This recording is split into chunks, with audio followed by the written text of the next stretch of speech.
وہ یہ ہے کہ دیکھیں وہ کسی فوج کے ساتھ نہیں چلے, وہ ایک پروٹیسٹ کے موڈ میں چلے ہیں. اور کوفہ جانے کی وجہ بھی یہ تھی کہ وہ چاہتے تھے کہ وہ ایسا گوشہ عافیت ہو کہ جہاں پر جو ان کی سوچ ہے وہ اس کو امپلیمنٹ کر سکیں, کیونکہ یہاں تو یہ بیعت کے لیے مدینہ سے لوگ پیچھے لگے ہوئے اور پھر مکہ پھر کوفہ تک پیچھا کیا گیا. اور آخر میں اگر ہم اس کی بات کریں کہ اس واقعے کا سبق کیا ملتا ہے, تو سبق یہ نہیں ہے کہ ایک طبقہ روتا پیٹتا رہے بس سال میں 10-12 دن 15 دن, اور دوسرا طبقہ ان کے فضائل کو کم کرتا رہے اور ان کے مخالفوں کے فضائل بڑھا کے بیان کرتا رہے.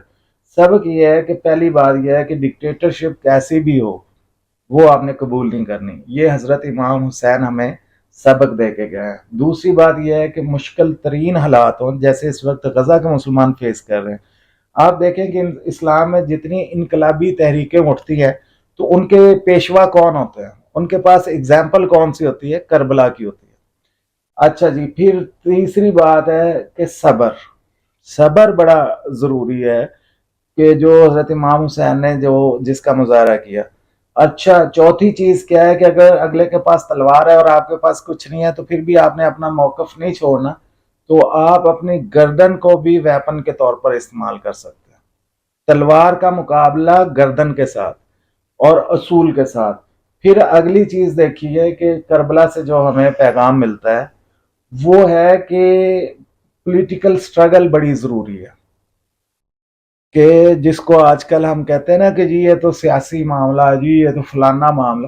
وہ بھائی سیاسی ہی ہے, اسلام ہے ہی سیاسی. اگر اسلام کا شرعی الیکٹڈ خلیفہ ہی نہیں ہے تو اسلام نافذ کیسے ہوگا؟ آپ دیکھیں نا کہ سیاست کو گالی دینے والے, سیاست کو برا کہنے والے, یہ تو سیاست ہی ہے بھائی. جو معاویہ اور اس فیملی کے درمیان ہوئی یہ کیا تھی؟ سیاست تھی. جی جی سیاست تھی, اور ایک کے پاس دلائل ہے دینی سیاست جی, کہ ایک مذہبی فریضے کے طور پر جو سیاست ہے یہ بڑی ضروری ہے. اس کو گالیاں دینا, اس کو کہنا جی یہ سیاستدان ایسے ہوتے ہیں فلانا ہوتے ہیں, یہ سیاستدان ہی کسی قوم کا مستقبل بناتے ہیں, کسی کا بگاڑتے ہیں, کسی کو آگے لے جاتے ہیں, کسی کو پیچھے لے جاتے ہیں. تو جو سیاسی اسلامی سیاسی نظام ہے جس میں ایک شرعی خلیفہ ہونا چاہیے, اس کو قائم کرنے کی جو جدوجہد ہے وہ حضرت امام حسین کی جدوجہد ہے. کہ یہ نہیں ہے کہ جس کے ہاتھ میں تلوار ہے, جس کے قبیلے کے بندے زیادہ ہیں, جس کا ابا بہت بڑا ہے, جس کے پاس وسائل ہیں, درہم دینار ہیں, وہ آپ کے اقتدار پہ بیٹھ جائے. جو اللہ تعالیٰ اور اس کے نبی نے ایک طریقہ بتایا کہ خلیفہ الیکٹ ہوگا لوگوں کے مشورے کے ساتھ, اس کو کہتے ہیں شرعی نظام. تو اس میں آج کی اگر تشریح شامل کی جائے تو اس میں فارم 45-47 کی یہ جو ہیرا پھیری ہے نا, یہ اس کے خلاف بھی احتجاج ہے. یہ بھی, اور وہ جو فارم آپ نے 45-47 کی بات کر دی, میں اس کو 2 قدم پیچھے لے آتا ہوں. دیکھیے اس وقت کیا تھا کہ ٹرائبل ایلڈرز بیٹھتے تھے اور بیعت کرتے تھے یا مشورہ کرتے تھے تو خلافت معرض وجود میں آتی تھی. اب وہی کام, کیونکہ قبیلے ٹوٹ گئے ہیں, لوگ نوکریاں کر رہے ہیں, قبیلوں میں نہیں رہتے, تو اب وہی کام جو ہے وہ الیکٹڈ یہ جمہوریت ہے. جی, تو جمہوریت وہی شکل ہے کہ آج آپ کے پاس قبیلوں کے ایلڈرز نہیں ہے, آج ہر بندہ اپنا ووٹ خود ڈال سکتا ہے. تو یہ بالکل اسلام کے قریب ترین ایک طریقہ ہے. اور حضرت امام حسین کی سٹرگل ایک لیجٹمیٹ اور ایک اللہ اور اس کے رسول کے اصولوں کے مطابق بنائی جانے والی اور دنیاوی طور پر سیاسی وہ مومنٹ تھی, اور ایک اللہ کے بتایا ہوا, ہاں اللہ کا جو بتایا ہوا شرعی نظام ہے اس کو بچانے کے لیے سیاسی وہ سٹرگل کر رہے تھے, اس میں انہوں نے جان دے دی. اور آخری لائن کہ انہوں نے مسلمان حکمرانوں کے طرز عمل سے اسلام کو علیحدہ کر دیا, ورنہ ہمارے لیے فرض ہو جاتا ہے کہ جو کچھ یزید نے کیا وہ ہم بھی کریں کیونکہ ہمارا وہ خلیفہ تھا, کیونکہ اس وقت خلیفہ جو تھا وہ حکمران بھی تھا اور وہ مذہبی لیڈر بھی تھا. تو مولا امام حسین کی اس قربانی نے ہمیں بتایا کہ یہ مسلمان لیڈروں کا طرز عمل ہے اور یہ اسلام ہے. اور آخری جو اس کا ثمر آج تک ہمیں ملا ہے کہ کتنے بڑے ہلاکو خان آئے, چنگیز خان آئے, لیکن آپ کا مذہب تبدیل کرنے کی کبھی کسی بادشاہ نے کوشش نہیں کی. یہ حضرت امام حسین کی قربانی کا صلہ ہے.